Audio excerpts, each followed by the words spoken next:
Yep. Hey, yo, everybody, what's going on? Andre D. Harrison here, and you are watching Dad Talk Tuesdays. I am your host, Andre D. Harrison. Thank you so much for watching. Let me just give you a brief history of who I am, introduction, so that you know who I am and what I'm doing. Um, I am a dadvocate, an advocate for fatherhood and families, and I have an organization called The Roll Call that promotes fatherhood involvement and engagement. Our belief is that strong communities only come from the building up of strong families, and strong families only come up with the building up of strong men and strong fathers. So the roll call exists just to be a resource for fatherhood. So we promote reconnection with fathers that are absent, and we promote mentoring also, just in the case that a father may not want to be involved in the child's life. So that's what the roll call is all about. And actually, I am filming this live from the U.S. Virgin Islands in the Caribbean, St. Thomas. I had an opportunity to speak and present today at this work conference. You can see there, it's at the Freshman's Reef Morningstar Marriott Beach Resort in St. Thomas. It's sponsored by the Head Start Region 2 Association. Had a great time. Yeah, that's the island there, and that's the resort that we're staying at, somewhere over there. Either way, but I had an opportunity to present my workshop, Eradicating Fatherlessness through mentoring, through reconnection and mentoring. And and nobody threw any eggs at me or tomatoes, so I think that I did pretty well. But one of the things that I love to do is be able to travel and speak at conferences to talk about fatherhood, to give resources and training to those working in the area of families, such as Head Starts and things like that. I'm also the author of this wonderful book, From a Fatherless Father to a Son, available to you on Amazon.com. So if you go to Amazon.com and you type in From a Fatherless Father to His Sons, or type in Andre D. Harrison, my book will come up. You can purchase it for $10. $10. That's it. All right. So yeah, every second and fourth Tuesday, we'll be doing this Dad Talk Tuesday, and it just so happened that the fourth Tuesday landed on second is the fourth. It's the fourth Tuesday, right? Yeah, it's fourth Tuesday. Yeah. Already, this year's going by so fast, I man. know. All right, so fourth Tuesday landed on the time where I was away, and thank God for technology and good Wi-Fi. I'm able to do this at the Freshman Reef Marriott in St. Thomas. They didn't pay me to do this. However, it's a beautiful resort. If you ever want to go away, and you want to go away this year and not need a passport, St. Thomas is the place to go. All right. Freshman Reef Marriott is an amazing place to stay. So if you ever want to go away to a nice tropical location, this is the place to go. All right. I am joined today with my brother at arms. He has an organization called New Jersey NJ for Kids and NJ for Parents. It's based in New Jersey. It's an organization that promotes equality for both parents. And I'm going to let him speak right now and tell you a little bit about his organization and what he does. Yeah, how you doing? My name is Pedro. I'm founder of NJ for Kids, NJ for Parental Equality. We advocate for parental equality after divorce or separation. We promote positive motherhood, fatherhood, and parenthood. We have a couple events throughout the year, just encouraging that parental bond with child, to plant that seed in that child's life. Because, usually, I'm not say usually, but from the age of 1 to about 12, that's when that seed can be planted. As soon as that child turns 12, 13, they want to veer off and be with their friends. So, we try to have these events to solidify, that bond and that seed. What kind of events do you guys do? We had a couple of fishing events this year. I think it was 5. And this past Saturday, we had a Halloween party. All right. What was you and your son? Oh, well, I didn't have them this weekend. I'm sorry, this past weekend. But the weekend before, there was a Halloween party in the town, and we dressed up as Homer Simpson and Bart Simpson. Were you Bart or was he Bart? No, he was Bart. The Yeah. thing that was funny when I painted his face, man, like he was excited because he saw me already painted, and I started to paint his face, and he was excited. He wanted to look in the mirror, and he kept saying nice, nice, So to me, like Yeah. he understood what was going on. That's cool, man. Very Oh, close. big time, man. Boy, man, it's my heart right there. Yeah, that's cool, man. Now, we're going to get into the topic at hand, the discussion. This is part two about what Dad Talk Tuesday talk on whether or not child support should be mandated. And we're going to open up the conversation a little bit to talk about visitation, um, why are fathers intimidated by the court process, and yeah, we're going to just talk about that, man, because I know there's a lot of dads out there that and you could be watching this and you're intimidated by the court process, and if you had your way, you would not do anything with the courts, and that's actually the way it should be. I think Yep. the court system should be used as a last resort if two people cannot amicably come up to an agreement that's best for the child. But then you come into a lot of different variables when it comes to court, because depending on the magistrate or the referee that's dealing with your case, they may have personal feelings about parenting, and that could affect the outcome of what's best for the child. But excuse me, dads are generally intimidated by the court process, as many dads don't feel like they have rights as fathers. So, Pedro, if you don't mind just talking a little bit about that and letting them know, well, let's talk about why you believe fathers are intimidated by the court process, and what reasons they have for being intimidated, and is it like justifiable? All right. Statistically speaking, dads are the custodial parent. I believe is 17 or 19% of the time. So statistically speaking, you look at it in that sense, it looks like it's a quote unquote father issue. Yeah, Um, I don't know if you well, we know now about the whole funding and stuff like that. So basically, at the end of the day, is it just about the breadwinner? Um, Now, socially, we look at how through feminism, women evolved. They work, they come home, they cook, clean, tend to kids.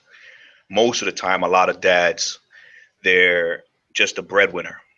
yeah, They just look at themselves as just being a provider. They don't attend uh, open school night PTA meetings, doctor's appointments. You ask them about their kids' shoe size, their clothes size. They have no knowledge of it. They just keep limiting themselves as being that financial provider. And then the minute that the courts basically treat you as just a financial provider, now you're looking at, I was looking at my kids every day, but I wasn't interacting with them. I wasn't parenting them. Now it hurts, and that's the side that we see a lot. And my thing is this, like, as much as I say that this isn't a father issue, but when it comes to it socially, it is, because including myself, before I was involved in this, I didn't question why this happened. And the mhm, reason I believe that we don't question it is because we don't value dads. We yeah, look at it like the system is just about deadbeats and that's it, yeah, and we don't question why a dad gets every other weekend. So to me, mhm, that's where it's hiding, is how we don't value dads. yeah, This guy, Tommy Sotomayor, he said it. I can't quote it exactly, but he said something along the lines like, the dad, if he's missing, the child did it without him. If he's yeah, there and the child failed, it was the dad's whole day. Like the dad is just a scapegoat, you know, Mm. and that's the reality of it when it comes to a social level. Yeah. And a lot of that has to do with what I believe is like the evolution of man. And by man, I mean men. Yeah. That's Wow. my belief. So they have justifiable reason for being intimidated by the court system. Say that again.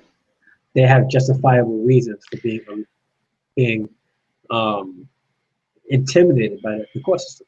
Right, Okay. right. What? Because What? Yeah. Go ahead. I'm sorry. you know, is we just continue looking at that statistic. You know, we see that every dad is the one that gets the short end of the stick. So you wind up developing that fear. I remember when I was involved, you know, I'm still involved now, but when it first happened, like I just felt like my world just collapsed in front of me. And, you know, I just felt so hopeless, defenseless, powerless. You know, it was like the worst feeling ever, man. Just But don't wish it how? on nobody. Yeah. But how? So with that, right? You have dads who are going into court. What could dads do to get prepared for court? The thing is that once you're in that situation, like it's it's I'm not going to say that there's no way out of it, because it's all going to be a case by case basis. You know, you could probably have a good lawyer who's actually going to go out there and help you, who's Mhm. actually not going to look at how much you make per year, what assets you have, and it's going to drag out your court proceedings. Yeah. Or, you know, they could turn around and just do the opposite. You know, so Mhm. it all depends, man. The thing is, you know, once you're in our situation, I'm Well, not going to say like you're screwed, but in a sense, like you're screwed. Like that's the one part that we try to talk about is to get people who aren't affected to think about their child being in our situation. yeah. You know, you have these suicide rates that are astronomical. With these, right now is the father statistic when it comes to suicide, where uh I believe was 2.4 times a dad going through family court is more than likely to kill himself compared to his married counterpart. Wow. And then when it comes to numbers, you know, 30,000 men committed, I'm sorry, 30,000 people committed suicide, 22,500 were men, 14,850 were associated with family court. So it tells you like almost half of total suicide were men going through family court. Like that's Wow. like Wow. what is that Yeah. telling you, you know? Yeah. Yeah. And you know, you see it, you know, you feel that that um that hopelessness, man. Like I know a lady who her son just committed suicide a week and a half ago. He was Mhm. associated with family court, and I you know, to me it struck me because, you know, when he was going through it, I told her, I was like, have him reach out to me. You know, it's always Mhm. good to talk to other folks that are going through it. You know, Yeah. because we understand. You know, you Yeah. go talk to a person who doesn't understand, you know, it's like you're almost nagging. You know, you're almost beating a dead horse, but So it's like, it's what are you just complaining about? right, Do what you got to right, do. Just do what you got to do. exactly. You know, like so many people think that the system is is fair. You know, they say, well, get a better lawyer. Like, no, it doesn't It work doesn't like work that. like that. Yeah. Well, what would you? Let's say a dad wanted to do it without a lawyer. What could he do? What could he do to Easy. prepare for that? Because that's the thing. Um, you have dads out there that don't know how things go. So mom comes in with a lawyer, and he can't afford a lawyer, so he's coming in already. Or even if mom doesn't have, let's say in the case, because a lot of cases may not even have a lawyer; they do it on their own. How does the dad prepare, even if there is no lawyer? What if she doesn't have a lawyer? He's going to go in thinking that she's going to get everything anyway. Like, how could he prepare for for that kind of situation? The first thing I would say is don't agree with anything that's a mediation. because that's where you're giving up your rights. For mediation? Yeah.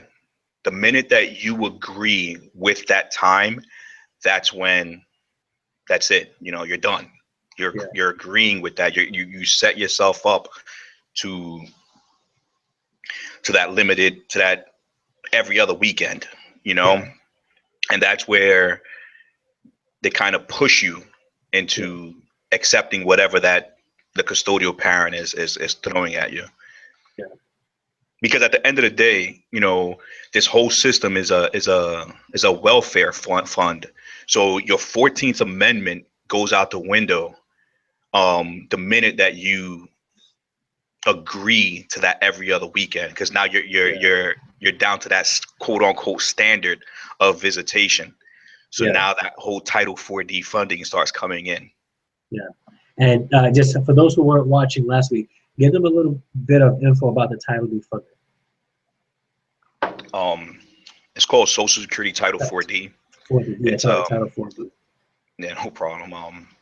It's a Social Security amendment. It's a child support enforcement. So basically, the child support is matched by the federal government 66 cents per dollar, which then funds anything that's going through Department of Human Services, which is child care, child services, housing, welfare, schools, prison. Like a lot of these programs come off of Title 4D. Then you have the administration fees, which is judges' salary and pension, which is now whenever there's arrears and they have to go through their system to see who's in arrears. So because somebody went seeking through the system for arrears, that's now a fee. When they arrest the person who's in arrears, that's a fee. Yeah. So or rather an incentive. Sorry. Go ahead. Or based on money. Yeah, that's all this is. Yeah. So if you guys have any questions or any comments, if you click the Q&A, type in your questions, we'll be able to ask Pedro, or if I have the answer, I can answer it for you guys pertaining to child support and all that stuff. So make sure you guys ask your questions, okay? So so back to the family court thing. One of the things that dads are intimidated about is the child support thing. They're also intimidated by visitation. Some dads think that they're going to wind up having to pay child support and not see their kid, and they feel like it's unfair. So I know that you have a little bit of experience with that also. Not for you to talk too much about that.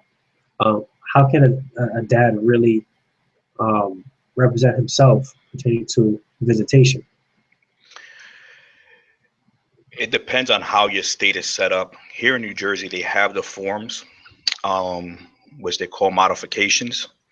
And basically, you have to give a change in circumstance on why you either want an increase in time or a decrease in time, or increase or decrease in child support. And at the end of the day, it falls into judge's discretion. So basically, if you do it in the court, it's the judges pretty much parenting the parents and saying, listen, you got to give me a good reason why you want to see your kid more. Yep. Yep. That's nonsense, man. Yep. Like, dude, imagine I worked second shift since before my son was born until I was laid off in June. And I was able to care for my son. And instead, they had me put my son in childcare and pay half of it. So like what does that tell you? Take care of your own child. Right. Like the government says, hey, dads, you guys got to step up. Here's a dad stepping up and you're pushing him back. Yeah. And I think that's one of the things I always say to parents, if at all possible, leave it out of the court system. Please leave it out of the court system. Yep. No. But, there's some cases that mom and dad cannot amicably come to an agreement on anything, so they have to go to the court. But the thing is, once courts get involved, your freedom is pretty much taken away. And it seems like the custodial parent is the one that has all the rights in that kind of situation, as it pertains to child support and visitation. That term rights The term rights is basically the custody side, um, which is if you have joint legal custody, you have rights of your child. Parenting time is a different, let's call it, I don't want to call it right, but it's a different situation. Um, they try to make a big deal that, okay, you get to make a call on what medication if they have or surgery or school and stuff like that. Like they make that as a big deal. Like, at least you can make decisions on that.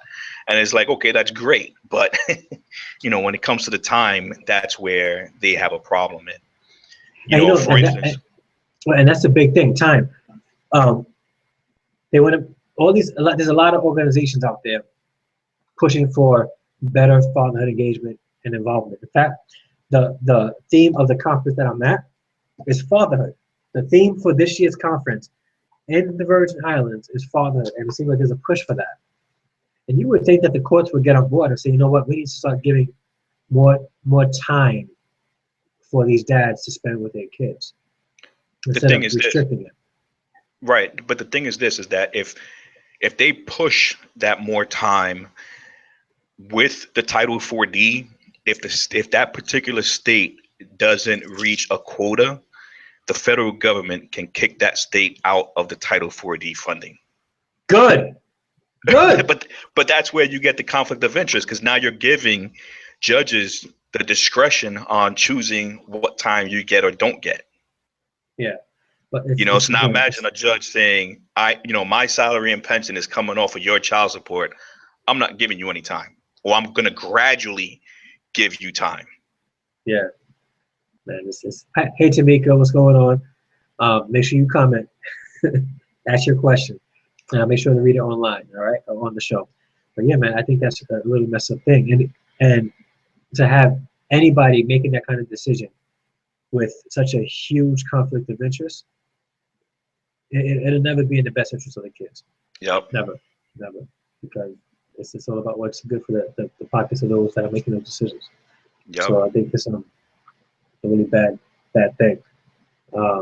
But if a father wants to go through the channel, the non-custodial parent wants to go through the channels to get more time with their kids, through the court system, they would have to, I guess you said, do an amendment.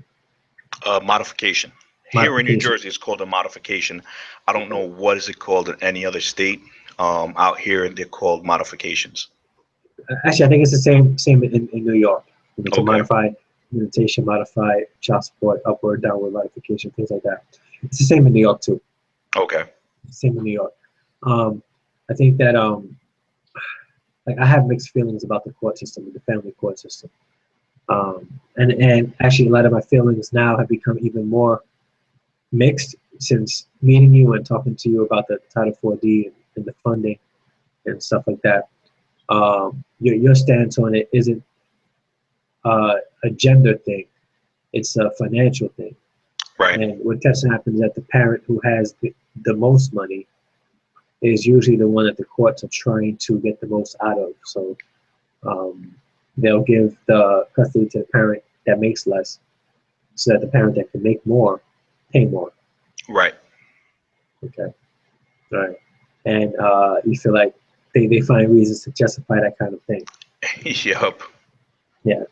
So if so let's say there's an opportunity for parents to do stuff outside of the court system, right? How would that look, and how would you recommend going about? Let's say a couple comes to you and say, Pedro, listen, we're not getting along, and we need to go to the court to situate this. What could we do? What suggestions do you have that we could implement so that we don't have to go through the court system? Because the child is living with so and so, the mother, we'll say, and it's financially tough on her, and but dad is always there, but he just doesn't give any money. Like, so how would you recommend them work it out? I actually tried once. I had a couple who well, actually it was just her who reached out. She was asking for lawyers and stuff like that. And I knew her not personally, but we met, and she knew what I was about. So when we were talking, I asked her, like, what's the problem? She said, well, he doesn't feel that he should pay the amount that I'm asking for. And I said, okay. I was like, what time is he asking for? And she said he wants, 50-50. And I said, okay, so what's the problem? She says, well, how am I supposed to survive? And I said, how much money do you make and how much money does he make? They were pretty similar. It was like $45,000 and $50,000. That's what both of them were making. And I said, if it's 50-50, I was like, why should there be any money transferred? And she was like, oh, well, he makes $5,000 more than I do. There's no reason why he can't help me out with the rent. And I'm like, well, dude, he also is going to have the kid. Are you going to help him out with the rent or food and stuff like that, And she basically told me that she has the control, and whatever time that she gives him is what he's going to get. And to me, like that's the biggest problem with this is that, it's just that control factor, it's just that control factor. And let me just say something about it socially, because even with it socially, like the way she handled that right there, there's plenty of women that come to me and they say something along the lines of, well, I wouldn't keep the child away from the dad. And I was like, why do you feel you have that control? Yeah. Like, why do you feel you have that control? Yeah. Like you could quickly lose custody just as much as he does, but socially, this is how people look at it, Yeah. I think that's absolutely crazy. But, you would think that would be what I guess would make sense out of the situation. But let's say there's a situation where mom is the one that is taking the most time out. Like the kids are with the mom the majority of the time. Right.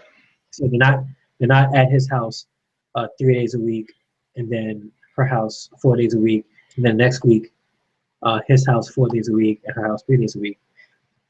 They go to him every other weekend, and they agreed on this. All right. Should the child support be divided 50-50, or should it be split 50-50 at that point? To me, like it depends on the salaries. The way I like to say it is like this. Let's say, she makes $30,000 a year. He makes $100,000 a year. The cost of living from both homes are going to be significantly greater. Yeah. And one while living with her, he might not have his own room. He might not have a TV. Living with dad, he's going to have the TV. He's going to have all the electronics and stuff like that. So in situations where there's a significant increase of salary, I feel that even at 50-50, there should be some kind of child support in there. Even in Scandinavian countries, I believe it goes, if you make $50,000 a year, I think you pay $125 a month on child support at 50-50.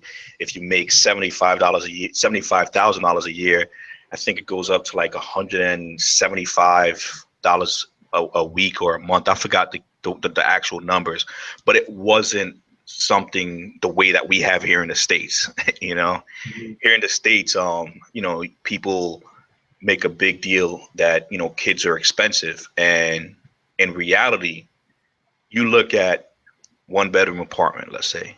I was living in a one bedroom apartment here in Bloomfield. I was paying $1,100 a month. I moved in a different part of Bloomfield, paying $1,100 a month for a 3-bedroom apartment. You know what I'm saying? Like, why can't parents do that to be amicable, to make sure that the child has their needs. The states, they just go according to your salary, and they come up with these astronomical numbers, these ridiculous calculations that make absolutely no sense. Like, you know, it's just disgusting, and it just tells you, you know, that it's just about the money, you know. Yeah, yeah. I think the child support is a very touchy topic, because whenever you talk about money, and whenever you talk about money and having to give somebody money, because of being forced to give somebody money, it's always a touchy topic. Right. This is why, you know, people just need to relax and choose wisely who they have kids with. I mean, it's you got to choose wisely, because here's what happens. Um, uh, it becomes no longer a situation where two parents are looking to raise a family together and have a child and then raise that child together. It becomes a situation where one parent wants to get out of another parent so that they can raise the child on their own. And this is a topic actually that should be talked about in a general sense, not just with child support, not just with visitation. What's best for the child?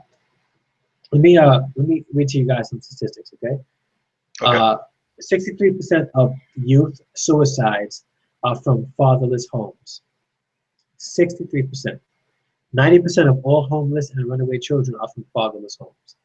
85% of all children who show behavior disorders come from fatherless homes. This means that kids that have been diagnosed with ADHD, right? Some of them, majority of them come from fatherless homes, and they're diagnosed with behavior disorders because, you know, they're showing some sense of discipline issues because there's not a dad at home. 80% of all rapists with anger problems come from fatherless homes. 71% of all high school dropouts come from fatherless homes. This is huge. This is huge. So what happens is we live in a day and age where it's changing. There's a shift, but fatherhood is a optional thing. You know, being a dad is an optional thing, as long as you can pay that check. Because here's the thing: for years, dad has been the provider, right? The provider, not the nurturer, not the carer, the provider. Media has been programming us to see dad as simply the provider, not a nurturer. So dad cannot take care of the child on his own. However, he could financially support the child, but he can't do it on his own. So what we're going to do is we're going to get the baby to mommy and just make sure that dad pays the child support. Or it can go either way. I guess you mentioned that the person who makes the more money is the breadwinner. But we look at fatherhood as a thing where it's optional, and I think that there's a shift. It is changing. Now there's a push for fatherhood equality. We have this organization that is promoting parental equality, which is also promoting fatherhood and motherhood equality. I think we got to take a step back and say, you know what? We have children here. I have needs. You have needs. I have wants. You have wants. Let's come together. All right. Let's try our hardest to remove ourselves from the situation, and let's see what needs to be done for the children. What can we do together to make sure that our kids have the best life that they can have? You know? Yep. Yes. It's hard, and I would encourage dads to try to spark the conversations. Forget that. I would encourage the moms first to spark the conversation, or whoever has custody of the kids, spark that conversation. What can we do together to make sure that our children, our child, has the best life that they can get? What can we do to put our resources together without the courts to see our kids have the best life that they can have?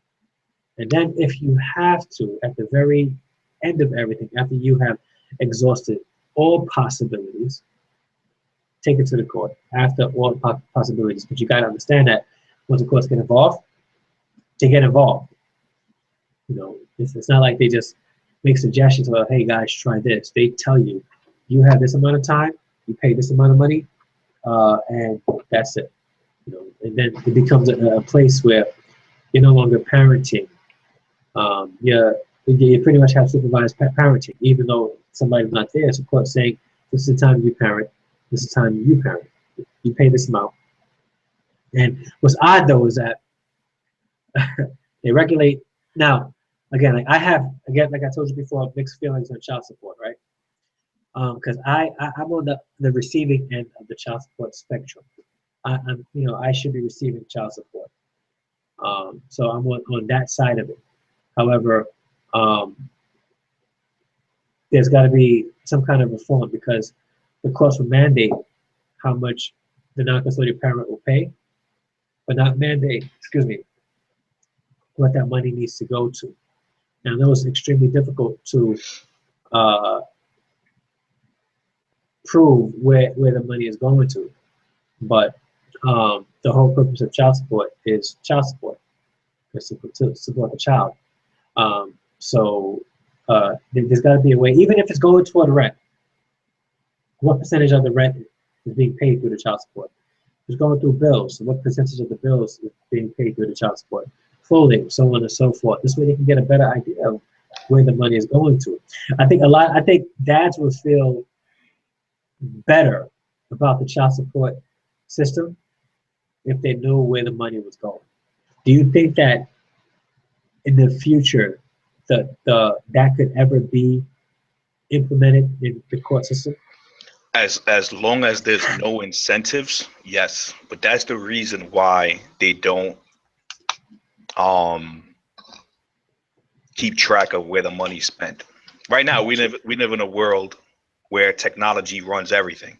Why can't there be a card from the court saying, okay, this money, your child support is coming into this card, and we get to monitor where your money's being spent at? Well, you know what? I think New York has a debit card for child support. They have a debit card. But now, do they keep track of? Oh, okay. It's optional, so you can use that. They'll put the child support on the debit card. But I don't know if that's for the purpose of monitoring where the money goes. I think it's more of a matter of convenience instead of them sending a check to direct deposit it into an account, or you have access right away through the debit card. Right. But, yeah, that's what it is. Because if it was to monitor, the state would be hurting themselves. Yeah, you think so? Because it goes back to the funding. If let's say the state collected $5 million on child support, and now starting next year they're going to start monitoring where that money's going, and let's say they made $5.5 million, but now they're looking like, okay, $2.5 million wasn't spent on the kid. Where's this money going to? So now there's going to be an uproar. People are going to come out and say, okay, why are they spending money on an Infinity? Why are they spending money on their clothes, on their convenience, on the bar and stuff like that? So now there's going to be an uproar because now there's proof of where this money's going to. They're going to have to start getting legislation involved, and now that state is going to get hurt because now they're not reaching that quota anymore. Yeah. But Pedro, check this out. I'm going to play devil's advocate for a little bit. But what if mom has a job and mom is taking the money that she earns and she wants to go to a bar, she wants to go to a club, she wants to get a nice car, why should that play into how much dad pays in child support? Because it's not for her, it's for the child. So, but what if the child is well taken care of? Still, it's not for the spouse. It's not for the ex-spouse. For the child. What I'm saying is, they have a job. The child has new sneakers all the time, clean, new clothes. Is always fed, never hungry. But she has nice things in addition to it that she probably couldn't get if she wasn't on child support. But the child is taken care of very well, right? Why is there an issue with that? Say that one again. Okay, so what I'm saying is she has a job, right? And but but her child, the child of the two of them, well taken care of, have cooked food every single night, breakfast, packed lunch every day, new clothes all the time, new sneakers. Well, the child is definitely taken care of, right? But she has a job and she has a nice car. She goes out a lot and travels even and lives in a nice place and all the good things, right? But she may not necessarily be able to do those things without the child support, um, in a sense. But the child is still taken care of very nicely, which apparently comes from the help from the child support. Why is that a bad thing? Because then if she couldn't afford these vacations, the car and all that before the child support, then that money is isn't being spent. I'm not gonna say is still being spent on the child, but whatever that's left over should be going to a savings account. Then she Okay, shouldn't be spending it on her. at all. Because me personally, I feel that if there is a child support, um, open up the government should have, like, let's say a savings account or something like that, for that child, Yeah, and is saving for that child. Like, neither parent can touch it. You know what I'm yeah, saying? Like, that's the way if there was a perfect situation, let's say, now if there's a need, obviously, is a different situation. But, to me, I'm not with the, if that parent couldn't afford before the child, now all of a sudden can, like, no, that person is living off of me. It's not, I'm I'm not paying with for that at all. myself, paying Yeah, for my because child and you. because at the end of the day, every child is always going to ask the non-custodial parent what happened, Yeah, so now, is the custodial parent going to have the face to come and tell the child, hey, I kept you away from your dad, so we were able to have this infinity, you were able to have this savings account, you was able to live in this yeah, extravagant home, while your dad is living in this beat up apartment. Your relationship with your dad is screwed up because you were able to have all this stuff. you yeah. know like, that's the part that a lot of these parents aren't understanding. So what can change? What can happen? It's, like I said, man, it's just that incentives, man. That's what it comes down to, man, is just eliminating that whole incentive. And I get why a lot of it is there, because it helps, people, but it shouldn't come off of um an incentive based system. Yeah. All right. Cool. Cool. I think it's Because let me cut you off, because it's like how child services works. yeah, There's a lot of programs within the US. If there's a case open in, let's say, the state of New York had 80,000 cases of child services open last year. This yeah. year, they need to have 81,000 cases open, in order for them to continue getting these contracts. So they need numbers. They need It's numbers. a numbers game. Yeah. Like, let's look at this right now. You look at a lot of times when these kids are abused, and unfortunately they die, and the media releases the um the amount of calls or the amount of times that child services went to the house, and the numbers are just ridiculous. Like, why is a parent getting called on 31 times and the child isn't removed? Yeah. You know what I'm saying? Because the theory is a high conflict case, is a high Hmm. conflict parent. So they're going to constantly have to have a representative go over there. A case is always going to be opened. So it shows expenditures, it shows a need for that program. So why, to me, like these programs are kids for cash. There was actually a senator who brought that out. Her name is was Nancy Schaefer in Georgia. She was a state senator, and she did an investigation on child services, which is a part of that Title 4D. And she was talking about that. They purposely either remove children from the home, put them into foster care for no reason other than just last year they had 1,000 foster kids. This year they need 1,001.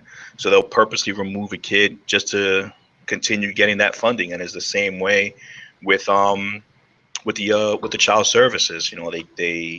They don't close these cases, or they don't remove these kids from the home because of that funding. And to me, it's disgusting.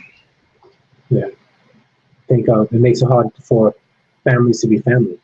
Yeah. It makes it very hard for families to be family. Like, And, let me give you one example, dude. Yeah. There was this family in Texas. They called it Cook family, and the way I remember it was there was 5 biological children. They wind up adopting. I believe the kid was 2 years old. The biological parent of the 2-year-old allowed 9 men to rape the child. What? Yes. A 2-year-old? What was that? Yeah. One of the men had HIV. The child contracted HIV. 2 years later, 3 years later, the child died. Child Services removed all 5 biological children out of the Cook home. They went out and how can I put it? What happened after that? They were out of the home for a little over a year. The oldest son was holding a sign of the whole situation. One of these YouTube videos explaining what happened. He was sexually abused in 2 foster care homes, and he kept talking about it with his social worker. The social worker said, "Keep quiet, just keep quiet." And the kid finally went back to the biological parents. The kid created the YouTube video. It went semi-viral. Child Services made a complaint against that video.